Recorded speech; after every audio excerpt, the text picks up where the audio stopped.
But how fucking rude. Like, and also, No, like, seems like some shit cool, would happen dude. to me, too. Like, right in my tell best everyone, tell everyone from the beginning. I think he was people literally don't know what we're talking getting the about. keys to the Ferrari for winning this tournament, and this dude, like, with manager in tow, like, pulls up with fucking full armor on. I never he said armor.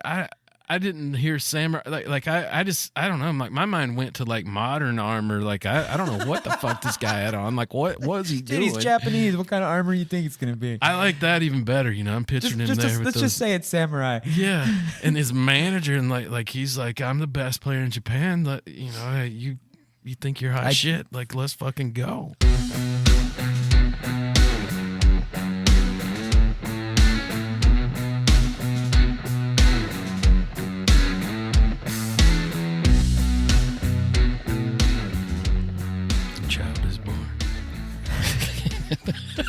That was the exact same time. A child was born. Where did that come from? I'm not gonna look for that one, dude. You got me with Crestfall, and I had to look that up, and I'm actually excited to throw that into the old inventory. Yeah, after you limited the way I could use the word ideal, I had to start branching out. It's fucked up the whole shift there, my lexicon. Speaking of lexicon and all that stuff, like with lexicon in the gaming world, this is going to be an exciting episode, I think, man, because we're kind of going back to the roots of New Wave Gaming Podcast, and we're going to have a lot of fun. And we're going to be talking about the first demon. And Chuck, what do we mean when we say demon? And who do you know of recent times that might use that word, these demons? That guy's a demon. That girl's a demon. Watch out for that demon. You know, there's a bunch of demons here. I think like the two synonyms I could come up with are the tryhards and sweats. And yeah, that's kind of what it means to me. You know, almost someone that's put so much time into the game that like you just almost makes you want to quit. And the second part of the question has to be Tim the Tap Man. He was talking about, you know, just he's basically playing and streaming, you know, and just every once in a while, especially back in Warzone 1, man, when movement was so fucking important, and you'd run into these demons that just they're slide canceling just all the fuck around you. Like you can't hit them little fuckers. Like it's just so like, you know, and you can watch that video. It's so annoying, dude. Well, and the video was up for everyone. There was that dude that showed us all how to do it. You know, the guy that showed you how to stand and you know, go back and forth behind cover and do all that stuff. Guys, in this video, I'm going to show you how to get those, you know, like how to you know, not suck at Warzone. And then they'll break it down and everything, but you load back in and the demons are still coming for you. Yeah, just to get that kind of movement, you know. Damn tutorials. Yeah. So, yeah, he was the demon, but like the original demon. Like, you know, I think, yeah. Yeah, we're gonna dive into the original, the first demon. But real quick, you kind of got me into Tim the Tap Man, and I love the way, like, you know, I'm just kind of trying to remember the best. I haven't seen his videos in a little bit. But I remember, like, whenever he'd bring up that catchphrase that he uses, like, it'd be when he's like facing someone or facing off with someone, or he's going after a squad or something, and it'd be like, it's like, oh, this guy's a demon. You know, it'd be like a way that he'd reference a player that knew how to play. Yeah. Versus like a noob or something, like, you know, because I remember him using it in that way. Yeah. What are some of the ways? What you got to give Tim respect for is that he had a sort of a show like a streamer before any of that shit existed. Like I think he even did it on VHS. You know, is what you got to really on the bricks get when he was just a kid. And it's so funny how young he looks. And like and what ultimately happened is, even though he was a great player, he did like have this habit of augering in like he would parachuting like about 10, maybe 1 out of every 20 rounds, he would just fucking hit the ground, until they all started kind of, making it a thing with him. But what also, I think maybe even kind of came from that is it became more popular for him to spectate people. Like he would spectate, like he would ultimately get killed by somebody in the game and then continue to watch them and spectate them. And, kind that's of like where evaluate their play. He's like, this guy's a demon. Or like, oh God, look at this guy. Sometimes it would be over really quickly. Wrong move. Oh, should have checked the corner. Should have peeked. Yeah, and especially when when he's narrating it like you should be doing this, and then what that guy does ultimately works better than his shit. It's like, oh yeah, okay, yeah.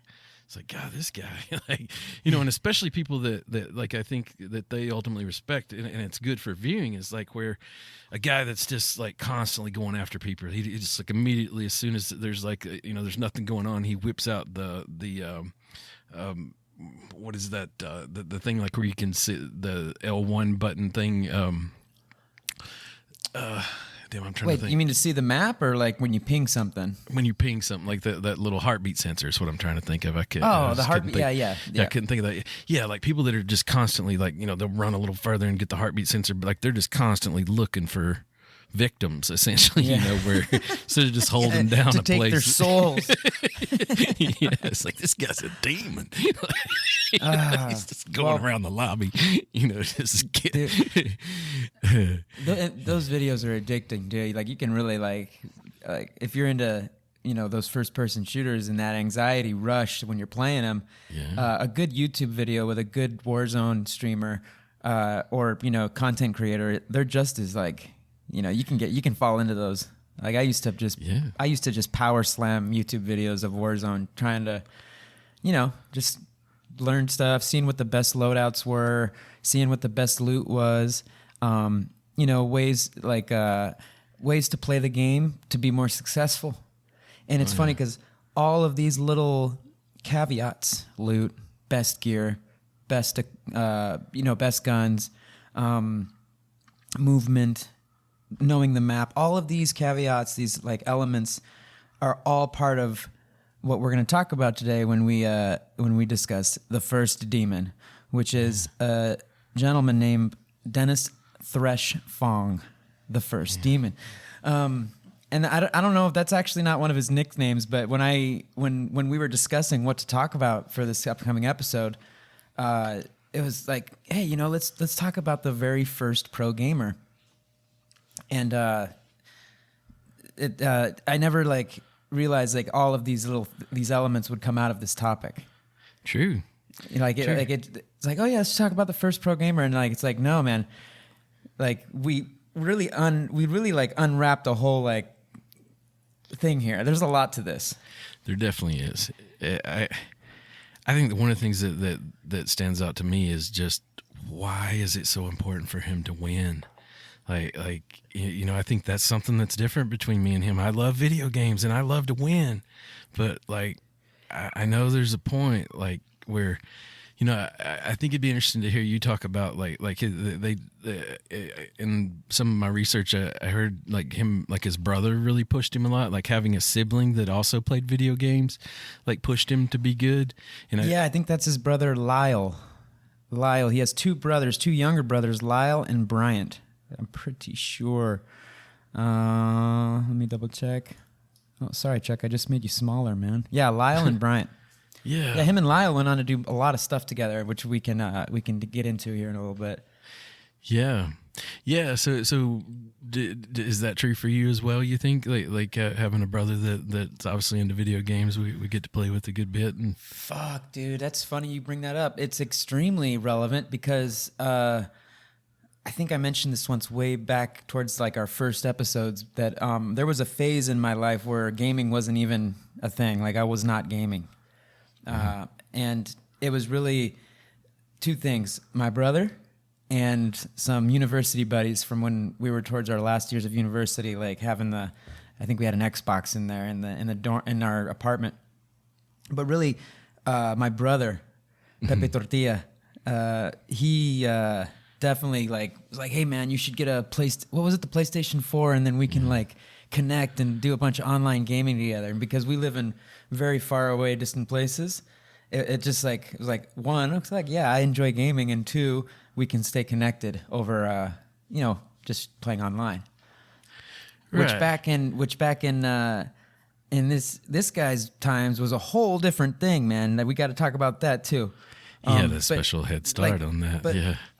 Let's have a lot of fun with this episode. I think anyone that hasn't heard of Dennis Thresh Fong, is going to enjoy this one because I had never actually myself considered who is the very first pro gamer. And not only is he the first pro gamer according to the Guinness Book of Records, but we're gonna unpack this and find out he's actually responsible for several different things that we can. And it's all stuff that influences, and it's all stuff that today, we see all over. It's just like, I don't know, what is it? Ubiquitous. Mm-hmm. In gaming, in first-person shooter game, is that the right word, Chuck? You were fucking with me earlier about words. Todd dropped it. Oh, crestfallen. You don't know what that means, does it? Do you, Ovox? And why don't you look it up, Ovox? I feel pretty crestfallen when a demon comes and slide cancels up under me and just downs me in Warzone back in the day. I don't think they can do that anymore, but anyways. What was I saying, Chuck? I got excited. I think ultimately unpacking everything that's involved with this, do we want to go ahead and get into that? I think. Well, let's maybe we should do this like a professional podcast, like and approach it with structure, or let's just have fun. Listeners, let us know if you prefer structure or just a couple of fellow gamers having fun. I feel like the difference between that is, are we going to do the intro or not? Oh, shit. And then are you asking me that while holding up a beer? Is that a beer? No, this is a tangerine LaCroix. It's a good fucking point. We got to eventually do the intro. Welcome gamers, non-gamers, PvEers, PvPers, and even NPCs, and even all of you demon slayers out there. This is the New Wave Gaming Podcast. I'm Ovox. And I'm ChukTomahawk. Yeah, and we are here to serve. This whole podcast started off, at least in our minds, as like where we would go and explore topics. Like if you actually look at our podcast description, it still says that. Like we're going to talk about all things gaming of the past, all things gaming of the future, and kind of like how they've connected and evolved over time, while injecting our own experiences. And we haven't really done a proper episode like that in a little bit. I think probably half of the list of podcasts ago, somewhere around episode 14 or 15. And it's funny because it definitely showed up in the algo. We're fighting the algorithm here, fellow gamers. So if you happen to enjoy this at all, considering it is the best gaming podcast out there. Amen. Tell him, Chuck. Show us some love there on whatever platform you happen to listen on. That'd be super helpful for us. But bathroom. So yeah, we're gonna truck stops, like stuff like that. A lot of truckers. If you're out there hitting that League of Legends on your mobile, take a second to deuce there at the truck stop. Pop out a grease pen and hit that wall. All right, dude. That's about as much new vocabulary as we can take today. Grease pen and hit the wall. I don't even want to know what that means. You mean, like back in the day, we had these overhead projectors, and you had to write on this clear paper with a grease pen. Yeah. So and see, you're thinking it's so much easier for the truck stop to clean. They just got to come in with some Dawn or something.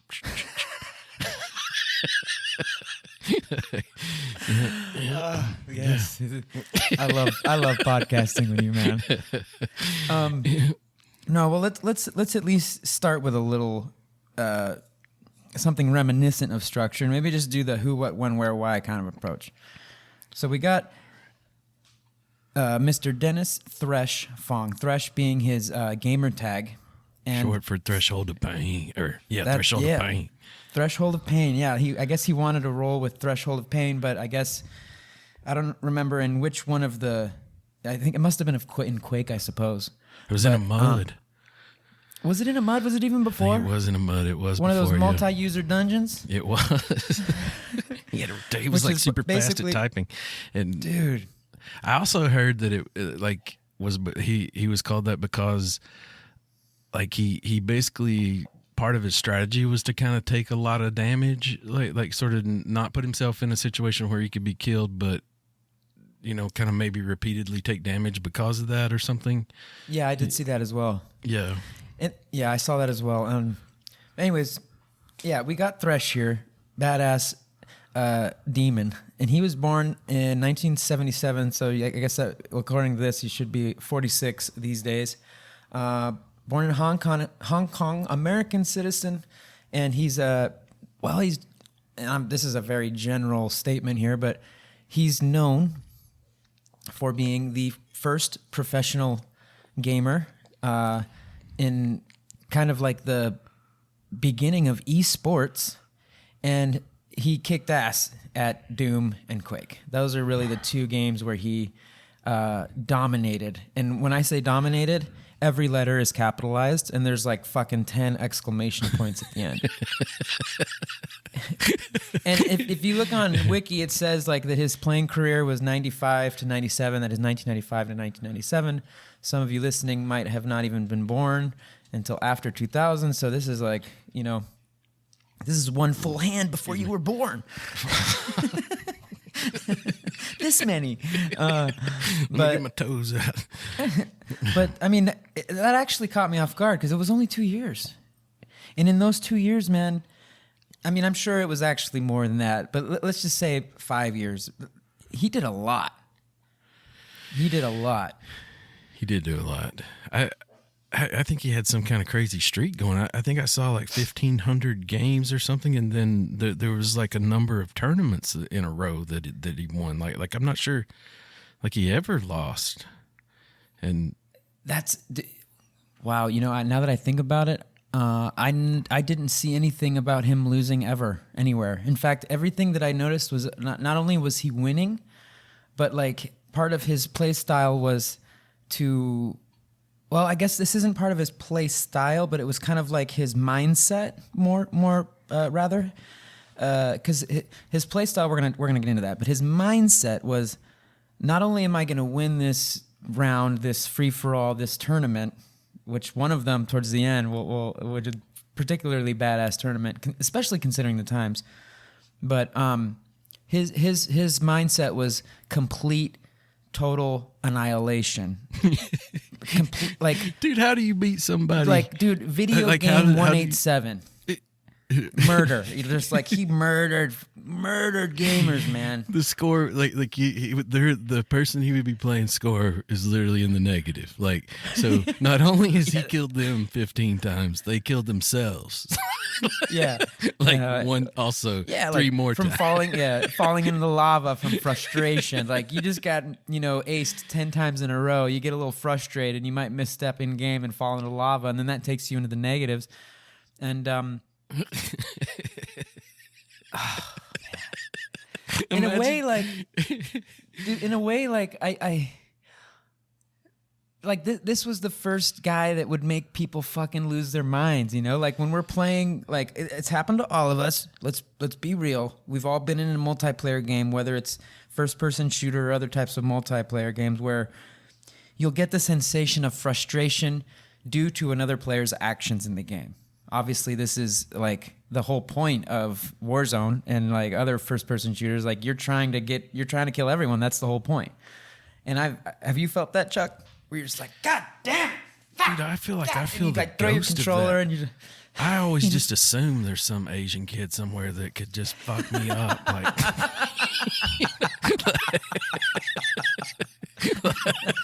Oh, man. I mean, like obviously, it's funny you mention that because I do like, dude, and this is just like, when we nailed this topic down and I like typed into Google like, who's the first professional gamer, and it like Dennis Fong. I'm like, I just knew it was gonna be an Asian kid. And that's a freaking dude. It was that's like props. That's props right there. No shade whatsoever. It ain't gonna be like William Johnson or something like that. It's no.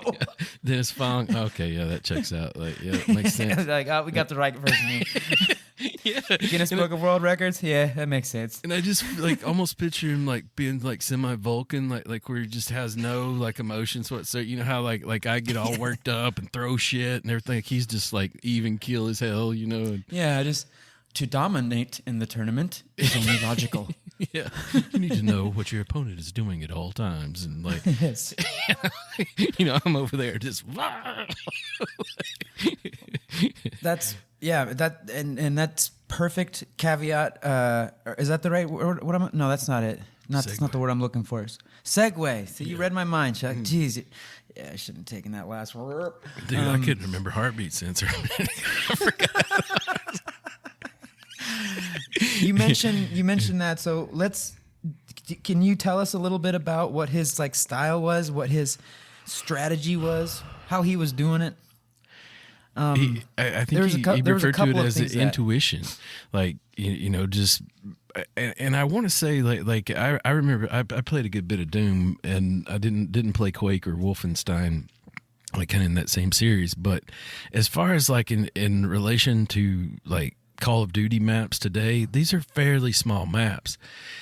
And he essentially had an incredible ability, as I understood it, and even as he self-explained, to see the game from his opponent's eyes and be able to visualize what his opponent was seeing. So he wasn't so much relying on movement or aiming as in really good placement. And I think he also memorized exactly how the weapons spawned and had a sort of walkthrough that he did or movement pattern that put him in the place to dominate. You know, he would put himself in the right place at the right time and make sure that his opponent was always in the wrong place at the wrong time. Yeah, and from there it looks incredibly simple. You know, you're just you've got he's got a pistol and you've got a rocket launcher and you're just like yeah, with full armor.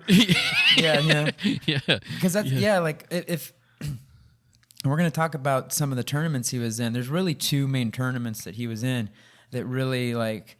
That did it for Thresh, but I mean he'd like just get the armor, get the rocket launcher, and you can see these maps. You can go on and watch these tournaments. That's what I was going to say. There's like a lightning gun. Yeah, you can go and watch like the actual proper tournaments that he was in, and you can see how he dominated. And at first, when you watch it, it's like, it takes a second, but you see the pattern, you see what he's doing, and when if like he's just making perfect movements to be right where the armor is. Because back in like this game Quake, like it wasn't like loot boxes everywhere. You can buy at the buy station. You can just buy stuff. It was much more bare bones, right? This is back in the 90s. Mm-hmm. So you basically had weapon spawns and armor spawns and health spawns. That's at least kind of how I remember it working. Because I did play Quake. I played Doom as well. I never played Wolfenstein. And he just knew, man. He just run around the map, grab that armor, grab the rocket launcher, ammo, take a couple of shots, might get that kill, might not, circle back, pick them back up, get him again, and the other person never had a shot. They never even had the armor, And then I've seen different. In that particular one that we were talking about, I've seen different. No, I'm not going to mention this yet. I'm not going to bring it up yet. Go ahead, Chuck. Sorry. No, I think, just to ultimately reiterate that. And it seemed like once he got him on the ropes, like he kind of had, and this may be what you're saying that you're not going to mention just yet, but they actually called it Thresh ESP, like where he would know what you're going to do now, and then like ultimately they're in situations where they're just coming around the corner and eating a rocket like the moment they turn the corner, Just fucked. Just like, and it's like, God, I get it. I get the frustration. Like, because some of his victims were like early day rage scenes, early day rage quits. They didn't, we'll jump, like I've got some funny ones to mention. I think you heard about them too, but like, Well, like he saw the beginnings of rage, gaming rage, and it was his fault. Yeah. Well, like kind of compare this to us playing on Resurgence or something though. That's kind of where my mind went as I heard him kind of describing that play style and especially talking about like, you know, this Thresh ESP and intuition and looking at it from his players, you know, other players like what they're seeing and stuff. And I have to say I've thought about that just a little bit, but that's kind of not like, it's almost like we're like point protection. Like we pick a building and hold it. And we predict that they're going to come up the stairs or through the windows and stuff. But as far as like really having an idea at any one time, other than listening for footprint or you know, footsteps or something, we're not really. And I don't think it's possible. Like in that more battle royale situation where there's multiple teams that you're fighting against. Yeah, it's different. It's different. And, yeah, it's a larger scale battle for sure than say like a Quake, you know, deathmatch or free for all, you know, type gameplay. You know, I would say that it was 6 people is the way I remember it. Yeah, well, and there's just so much more stuff all over the maps these days. Like, you know, you're not all like battling it out for one rocket launcher spawn. Right, and balancing in the weapons is better, and you know, and that it makes sense because you know, the competitive gaming esports world is evolved tremendously since Thresh. You know, there's actually an interview with Thresh where they ask him like, "Hey, what do you think of esports in the future?" And he basically said, "It's gonna happen. It's just let the technology advance." You know, and let it, you know, and he also said, like, of course, there's a cultural aspect, you know, it needs to become, he described it as, I think, saying, like, it needs to be cooler to talk about. But, you know, like, and he was partially responsible for opening those paths to develop, you know? I mean, true. Man, that one tournament, I think it was in 1997, but I'm still gonna hold that off from you listeners. I want to before diving into like what he competed in, I want to read this real quick. I just pulled up his wiki deal. His playing style, it says, in games, Fong is known for his reflexes, intuition, and tactics. Reflexes. That's something that I think is something we can also mention because he's also responsible for some other stuff that it's going to blow the listeners' mind. I also heard him say about reflexes that if you're relying on your reflexes, you fucked up. You know, that wasn't his play style. Like as far as reflexes, like he you know, in that podcast specifically said, like, you know, if you're relying on your reflexes, you fucked up. You know. Fair enough. It says it says reflexes, intuition, and tactics. Intuition for sure, we know that. People coined the term Thresh, ESP, to describe his unnatural knack for knowing exactly what his opponents were doing. In a one-on-one deathmatch, he made it a priority to understand the level and control vital items, using timed runs to repeatedly hoard them to hoard those items from the opponents, such as the rocket launcher and armor in Quake. So it's exactly what we were talking about. Yeah. And in the same little thing, and we might as well just bust this out because I think it's so cool. It's like such a cool little historical factoid or tidbit. I'm not going to be the one to say it's a fact, but it says here that Thresh was credited with popularizing the WASD key configuration, or WASD, however you want to call it, now commonly used in PC gaming. That was really cool to read.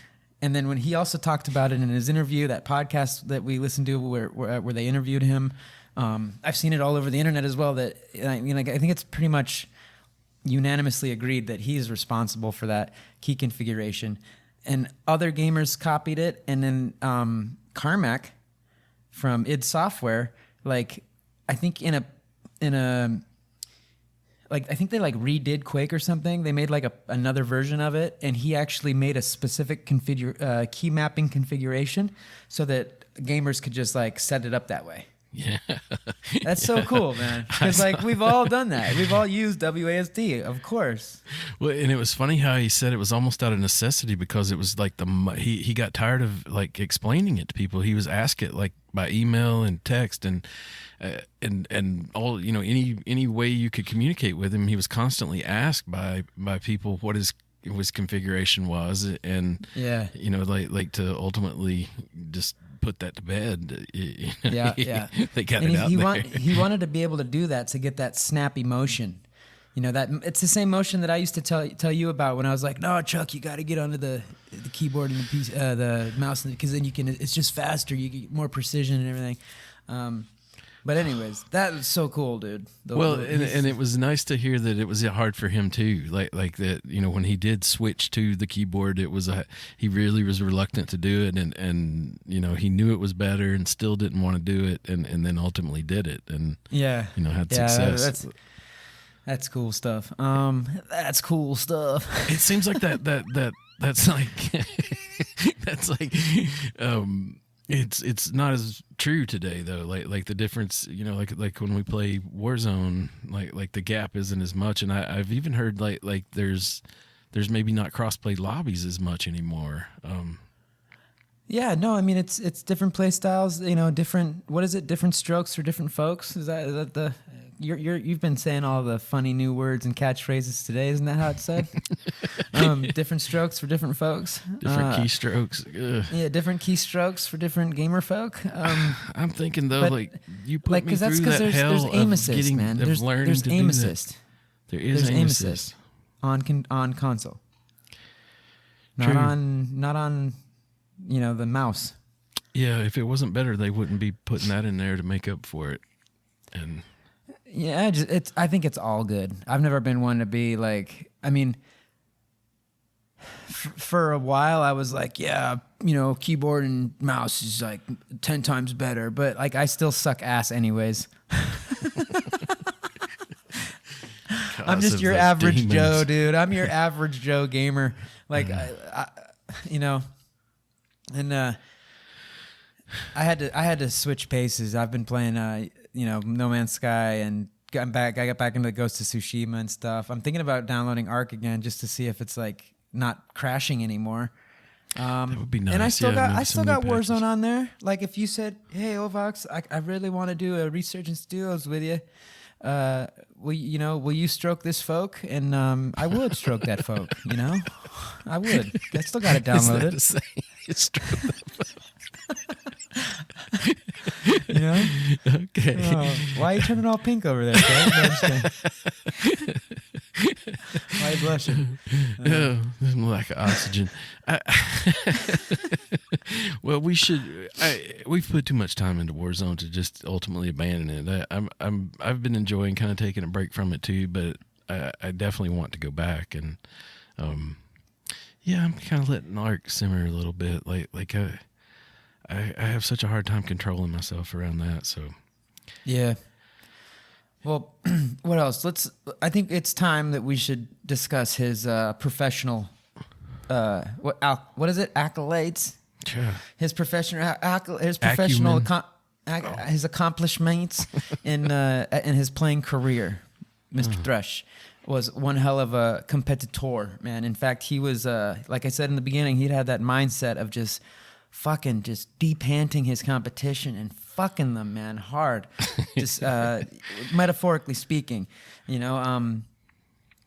Forgive the language there, but yeah, he like. Okay, so Fong, I'm gonna read this real quick off the internet here. Fong began playing Doom at the age of 16 in 1993. Late bloomer. You know, I think gaming was different back then. It wasn't so all over the place and available, but he started gaming at 16, man. That was a little late. Oh, I think he did before then. It says right here, Fong began playing... Oh, I see what you're saying. He was gaming before then with the MUDs. Well, and he did have to watch over his I felt like he had one older brother and one younger brother.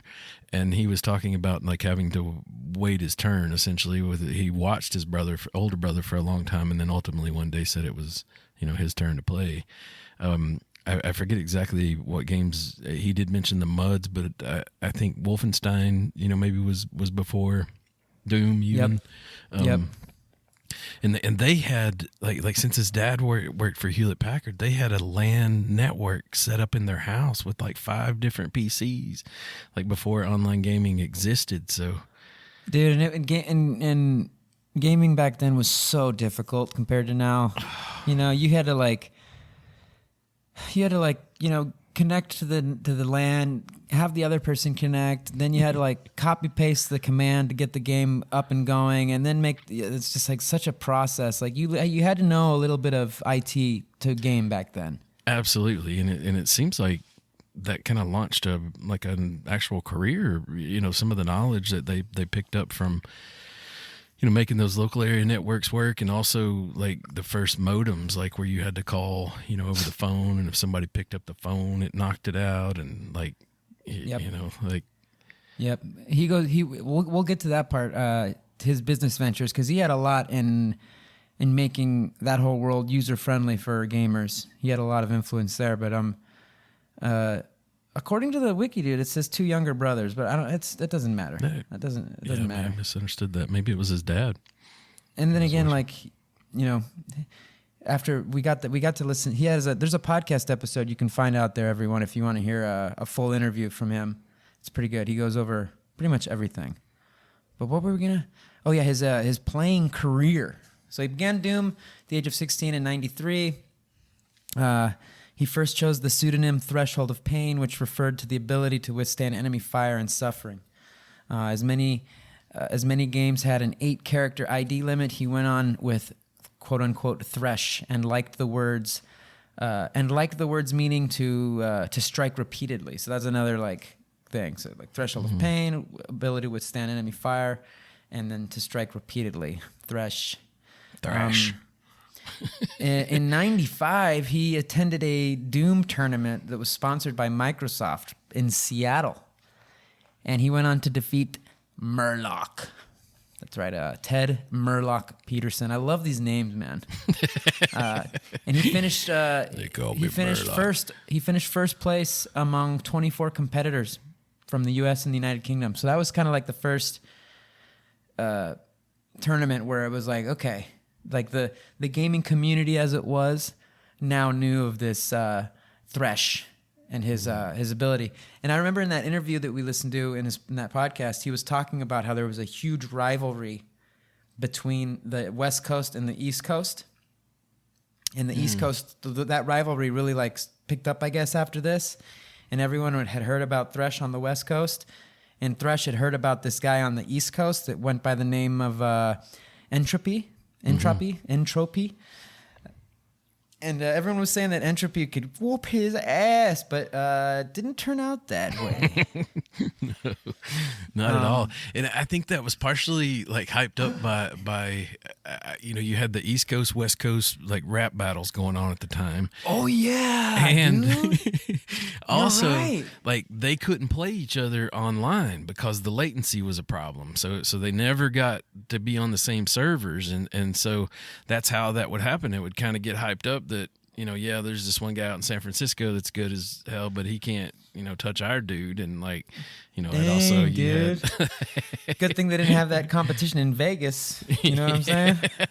Yeah. So ultimately, I think they ended up meeting in the Midwest there, and it's where did they meet? It says here.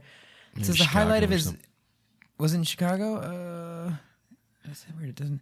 Anyways, it says here, the highlight of his gaming career was the Red Annihilation Tournament. That's the one we're talking about. Red Annihilation Tournament that was in 1997. He and Tom Entropy Kimsey emerged from a crowded field to face off in the Quake level E1M2, Castle of the Damned, where Thresh defeated Entropy 14 to -1.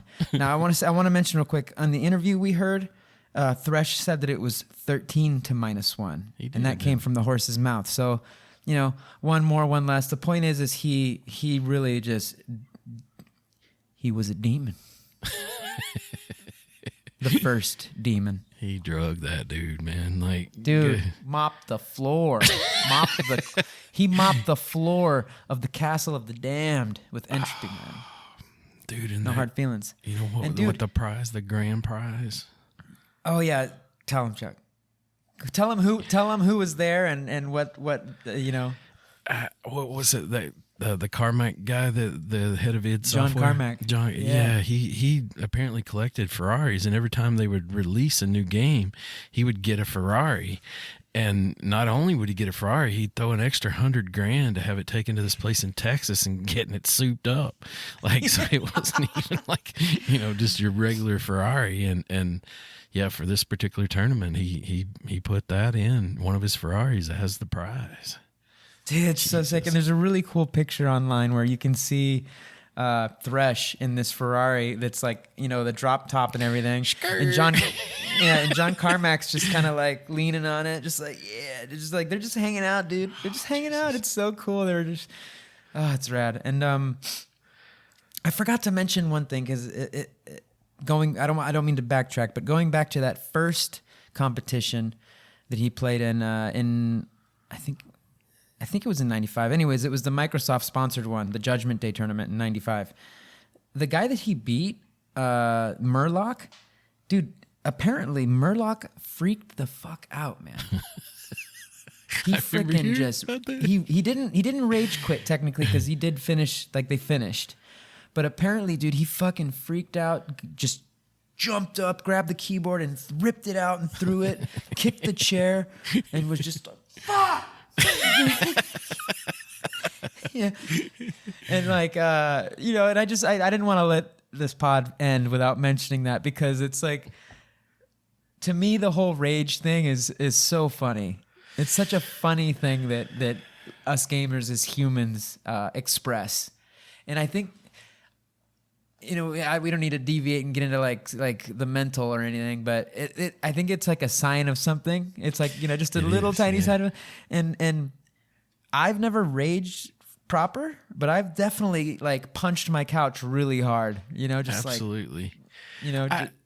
It almost is something I see in him, like where he basically, it's almost like losing is not an option for him. Like if he's gonna, especially like if he's at the level where he's entered some kind of competition, like he's coming expecting to dominate, and severely dominate. It's not like, like I feel like if you were talking to me before that tournament, I'd be like, man, I hope I get a good match, and I hope I get this map, and I should be able to do this if I do, and but it just seemed like he was coming in there like no questions asked, like, and just with an attitude like of whatever you guys want to do. Let's just get it going. Let's just start. Come on. Yeah, like he had something to do. Like he's like, I need to get this over with, and just whoop all your asses and move on. It's almost like that the Thresh, like the the brand that he has, like I and I know you say you didn't want to get too far, but if just like a brief psychological thing, it's like that character has a huge ego, like, and it's just not going to lose, man, and obviously he seems like a pretty chill dude in real life. I don't think he's just walking around dominating, the line at Starbucks and shit. Anything. No, like super over, what's the word? Like just like to an extent that he's rude. I don't think, but just super like a force of like a force. Like a force of, I know what you're saying, and I'm short on the words right now. It's not a good day for me in words. Well, it's kind of like with video games. You can kind of be an alter ego to some extent. Like we take this different name, and even though like.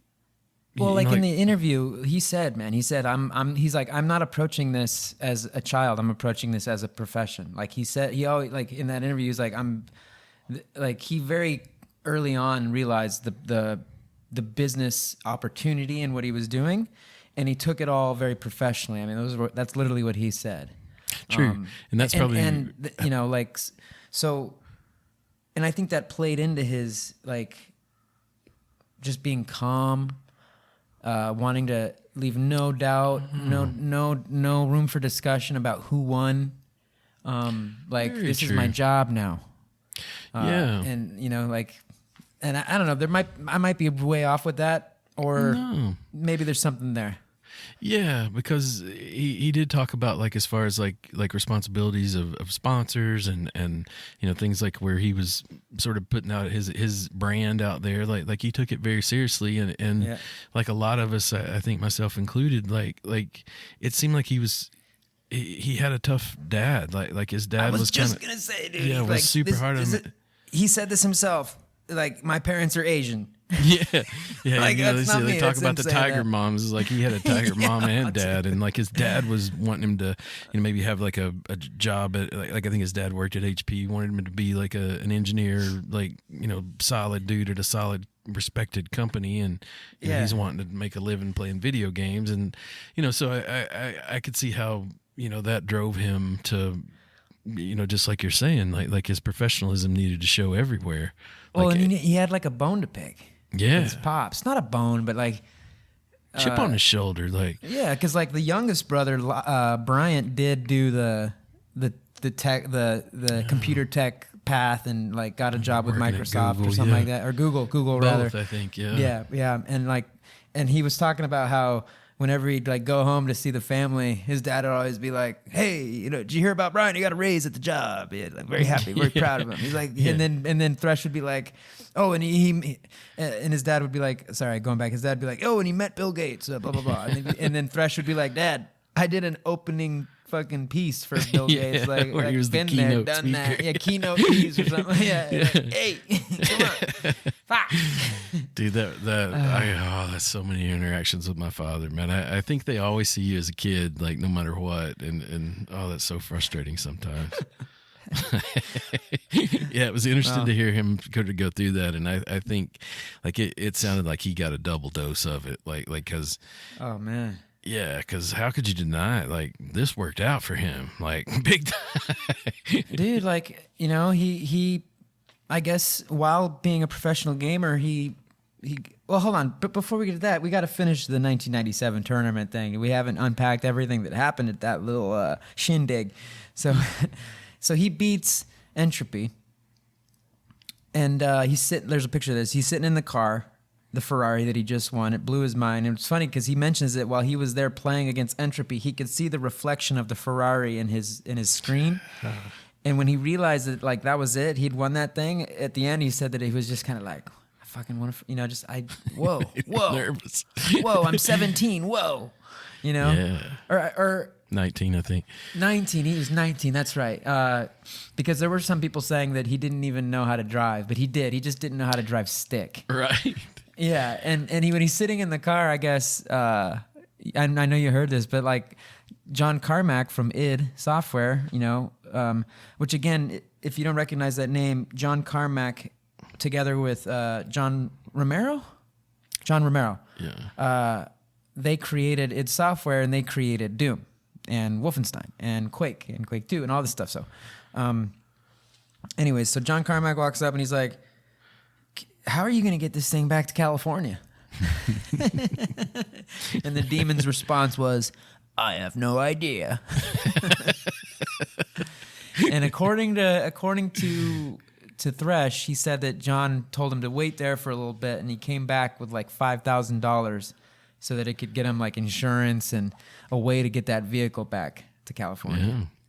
Yeah, because I think even if he was able to drive a stick, it wouldn't be practical to drive that car to California. I think they were in Atlanta, and like, yeah, there's no like. Yep. Yeah. No, there's so much going against him to get that car back. Like there's a lot going on there that you know.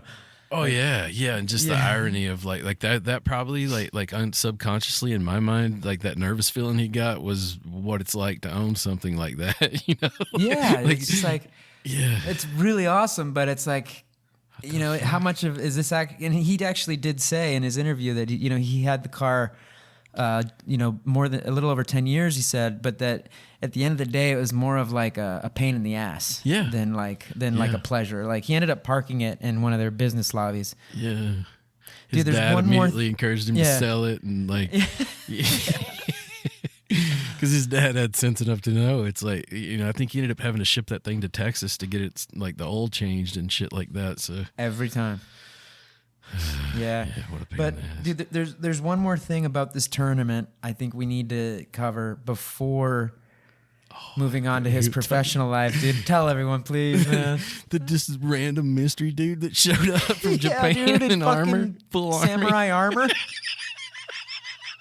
And like called him out like freaking like old West style.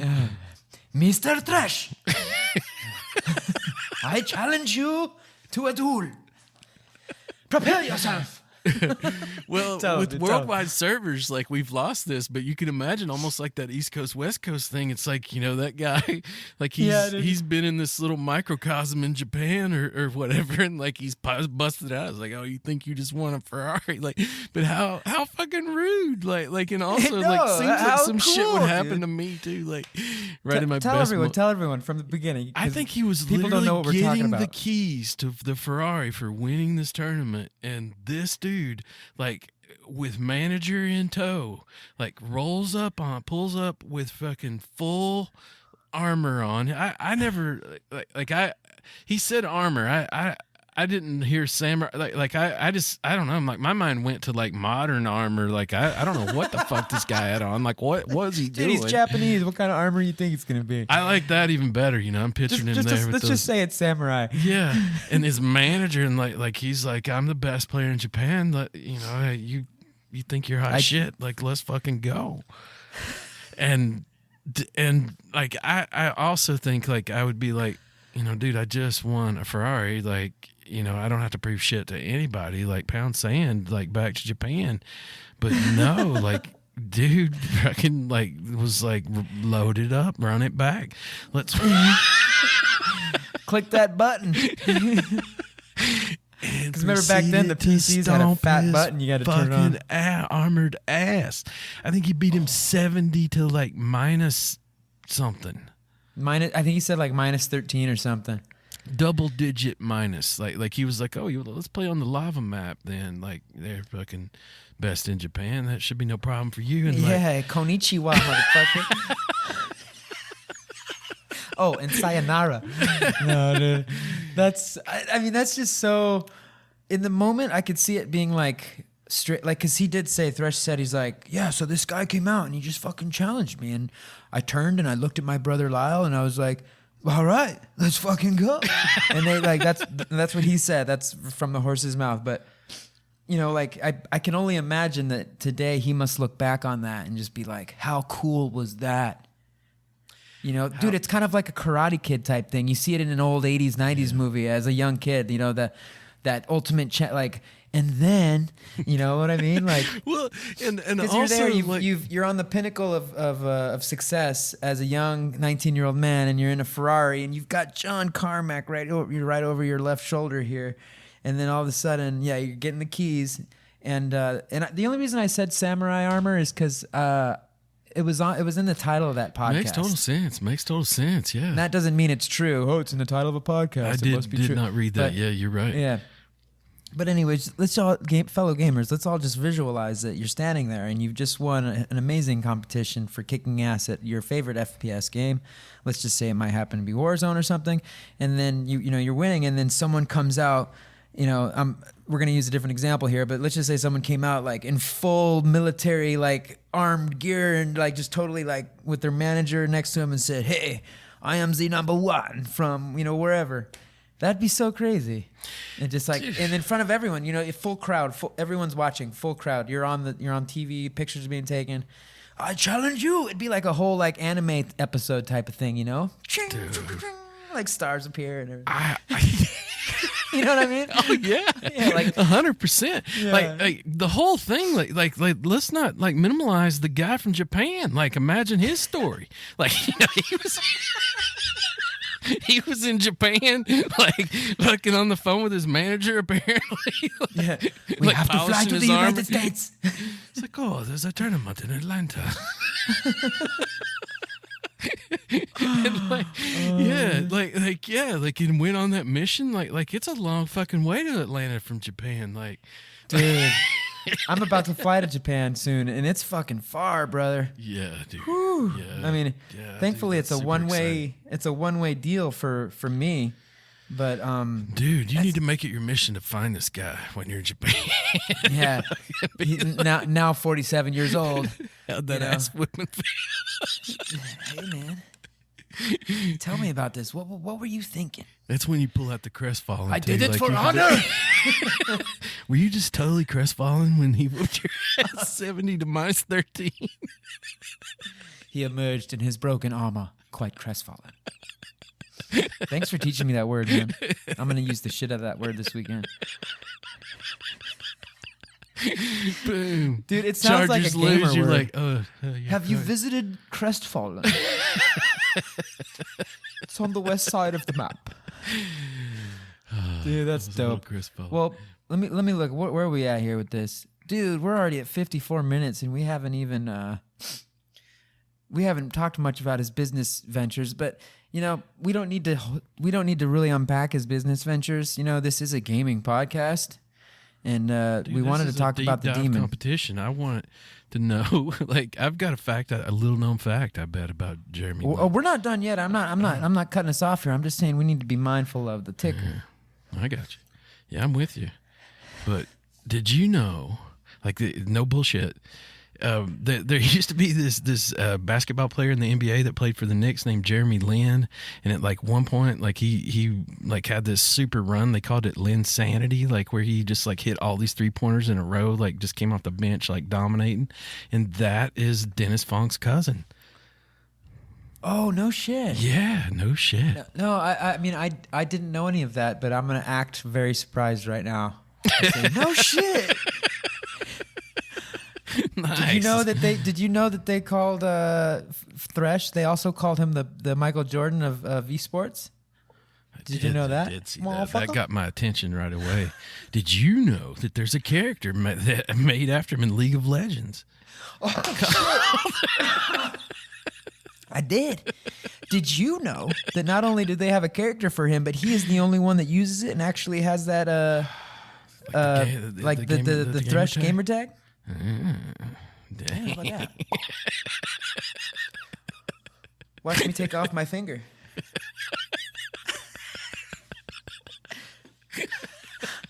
Dang. This is a magical moment there. Wow. Let me take that back because I've never played League of Legends. I don't know if like anyone can use the character Thresh, but there is a League of Legends character that's called Thresh, but he because he said this in that interview, he's the only one that can use the gamer tag Thresh in the game. So. I also saw something. There's like a boss named Zero, like Xareo, in the Quake games that's like that like uses his play style or something. Yeah, I heard about that as well. Fuck, this has been a fun episode, man. I hope everyone enjoys this one. But we still got, we got to mention at least, his some company, of his, where is he now? I have no fucking idea where he is now. Dude, I think he is an advisor for WeGame.com Inc. And also, I don't know if he's still, no, he's not. But look, he did a lot while he was towards the end of his professional gaming thing proper. He started like some businesses. He definitely started a business with his brother Lyle. It was called GX Media. Media. I think they had something called gamers.com where he sort of like offered advice and stuff like that, like basically capitalizing on his fame as Thresh.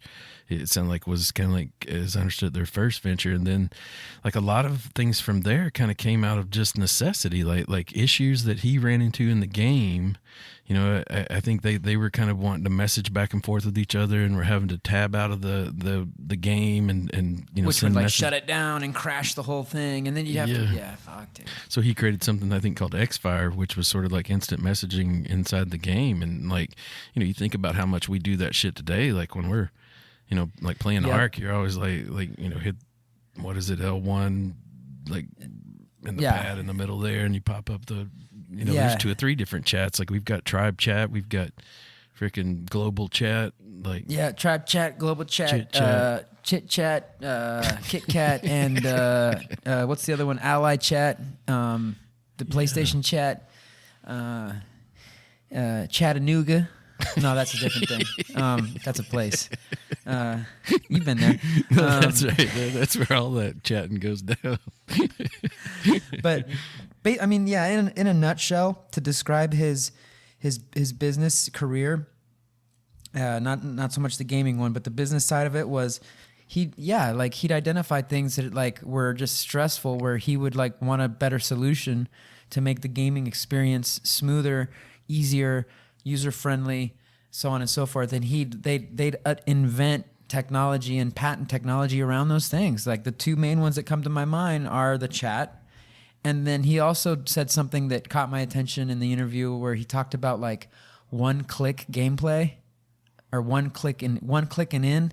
And basically what my understanding was is he was just trying to create something where you didn't have to go through all the fucking hubbub to get playing with your bros, dude.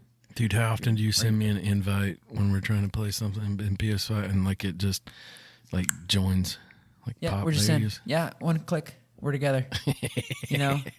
And you hit play and it starts finding the servers and everything. It just does it all automatically. Like, you know, we have it so easy today. It's interesting. And that's too, something I like. It's one of the reasons I'm glad that I did get to experience gaming of before, because I experienced that. Like I had a big ass old chunky PC, you know, the family did, and I'd use it when I had an opportunity to, and you know, just installing a game back then was a fucking like pain in the ass, man. And then you didn't, you know, if you were installing it, that didn't necessarily mean it was gonna work. You know, you still had to like figure out how to like get that exe file going. You know, I mean, man, it was so painful. And now like you just click the PlayStation button, we're going. Yeah, it is like we've remarked before just how freaking awesome it is, how much that shit works. It does fail us sometimes, like you know, we do get kicked occasionally, but man, it fucking works. Did you hear something about like where they made like it was almost like this ultimate arena thing, like where you actually played matches for money? Yep, and I did hear about that. Go ahead. That sounded super interesting to me, and it was interesting how it failed. Like you know that people were bullshitting. Well, and people would be convinced that people were cheating. It sounded like you know, and it almost seemed like that the skill gap between like just Joe Blow that was like, oh, I want to play a match and see if I can win some money, versus the people that were like professional gamers like him. They literally had to put like a warning that was like, you know, do not lose your money. Like I think they even gave them some money and was like, don't play these people, like you will lose your money. And like, you know, they'd come into it and then like get beat so badly, 70 to -13, and then claim that the other player was cheating and they'd been cheated out of their money. And like that led to a lot of things. To me, it sounds like it may have led to like, that may have been a precursor to like cheat committees and like cheat review boards and like cheat review in general, and all of these cheat programs that exist today to prevent cheating. Mm-hmm. That was kind of a precursor to that. They did create like a committee, he mentioned. He did, yeah. And the other thing is that's funny is they did put out like huge, glaring, flashing, underscored, bold letter warnings to these people, and they incremented a level system like, hey man, this guy's a level 30 and you're a level 2, you will lose money.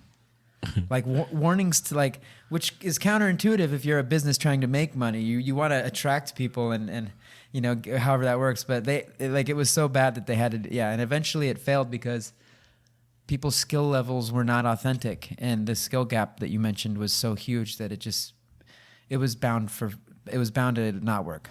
Yeah. To mention, just to not be remiss, but like just to mention some of the companies that he went on to create and sell to make millions and millions of dollars. He created GX Media with his little brother Lyle, which was related with Gamers.com. They created Fire Squad, Lithium Technologies.